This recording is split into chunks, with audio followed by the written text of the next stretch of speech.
नमस्कार दोस्तों, स्वागत है आपका हमारे यूट्यूब चैनल में। तो वर्णमाला से संबंधित जो प्रश्न है उसका ये भाग दूसरा है। देखिए, 3 भाग में वर्णमाला सारी पढ़ा दी गई हैं। पहले भाग में वर्णमाला, दूसरे में स्वर व्यंजन, फिर एक भाग प्रैक्टिस की, ये उसका दूसरा वीडियो है। एक वीडियो और बने, मतलब टोटल 6 वीडियो हैं। 1 घंटे से कम समय में भी वर्णमाला के क्वेश्चन आपके पूरी टॉपिक जो है कवर कर दी गई है। ये आप परीक्षा देंगे सीटेट, यूपी टेट, एलटी का या यूपी पीसीएस का, टीजीटी, सभी परीक्षाओं में जो है वर्णमाला से संबंधित ये स्टैटिक्स पोर्शन है। इससे जो है क्वेश्चन आने ही आने हैं। तो अभी तक जिन्होंने चैनल सब्सक्राइब नहीं किया है, चैनल को सब्सक्राइब कर लें ताकि जो भी वीडियो यहाँ पे हो आप तक पहुँचती रहे। तो शुरू करते हैं। देखिए, इससे पहले जो तीनों वीडियो पढ़ाई गई है उसे आप लोग देख लीजिए। 1 से 2 बार आप उसे देख लीजिए, फिर यहाँ पे चीज़ें और जल्दी समझ में आएंगी। तो शुरू करते हैं। भाषा की सार्थक इकाई है, तो आंसर सी, ध्वनि। भाषा की सार्थक लघुत्तम इकाई जो है ध्वनि है। तो क्वेश्चन जो है यहाँ से डायरेक्ट यही सब रिपीटेड क्वेश्चन पूछे जाते हैं। इनमें से कौन सा व्यंजन अल्प प्राण है, तो सी, च। इनमें से कौन सा वर्ण स्पर्श व्यंजन नहीं है, डी। आप वीडियो देखेंगे तो आपको समझ में आएगा अल्प प्राण क्या होता है, स्पर्श व्यंजन क्या होता है, कंठ ध्वनियाँ कौन सी होती हैं। तो निम्न में से कंठ ध्वनियाँ हैं क ख, जो कंठ से निकलती हैं वो क ख। निम्न में से उच्चारण स्थान के आधार पर मूर्धन्य व्यंजन बताइए, तो ड और ढ। ड और ढ जो है मूर्धन्य व्यंजन है। अल्प प्राण वर्ण किसे कहते हैं? निम्न में से अल्प प्राण वर्ण कौन से हैं? तो ऑप्शन बी, क ख। अब अल्प प्राण क्या होता है, देखिए जैसे क ख ग घ ये है ना, तो जो पहले स्थान, तीसरे स्थान और 5वें स्थान पे आते हैं वो अल्प प्राण कहे जाते हैं। भाई वर्ण जो है क ख ग घ अंग 5 होते हैं ना, तो पहले स्थान पे क, तीसरे स्थान पे ग और लास्ट में 5वें स्थान पे अंग। तो ये जो तीनों हैं ये अल्प प्राण जो है वर्ण कहे जाते हैं। तो किसे कहते हैं? इसमें कौन सा होगा? क और ख। निम्न में से बताइए कि नवीन विकसित ध्वनियाँ कौन सी हैं, तो ख और ग। निम्न में से कौन सा घोष वर्ण है, म। 3, 4, 5 पे जो आता है वो घोष वर्ण है म। नासिक व्यंजन कौन सा है, अंग,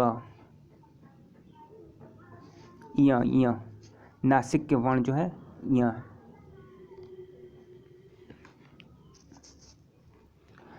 ए वर्ण क्या कहलाते हैं, तो कंठत तालव्य।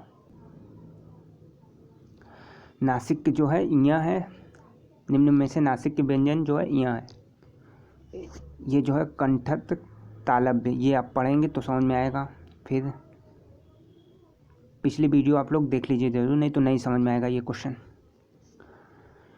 हिंदी की मानक वर्णमाला में स्थान नहीं दिया गया है, श्री। श्री को मानक वर्णमाला में स्थान नहीं दिया गया है। श, श षटकोण वाला और छोटा स और ह कौन से व्यंजन कहलाते हैं, तो उष्म संघर्षी व्यंजन। तीनों प्रकार के श और ह जो है उष्म संघर्षी व्यंजन कहलाते हैं। अमानक वर्ण है, निम्न में से कौन अमानक वर्ण है, तो भाव। थर्ड ऑप्शन जो है अमानक है। क ग ज फ ध्वनियाँ किसकी हैं, अरबी फारसी की। क ग ज और फ ध्वनियाँ जो है अरबी फारसी की हैं। ये देखिए ये दिया हुआ है, किस किस एग्जाम में आया हुआ है ये। निम्न में से कौन सा वर्ण घोष है, सी, द। वावेल को हिंदी में क्या कहते हैं, तो स्वर, ऑप्शन सी। जिन वर्गों के अंत में अ आता है उन्हें क्या कहते हैं, तो डी, अकारांत। अकारांत कहते हैं। मूलतः वर्णों की संख्या कितनी मानी गई है, ऑप्शन सी, 52, 52।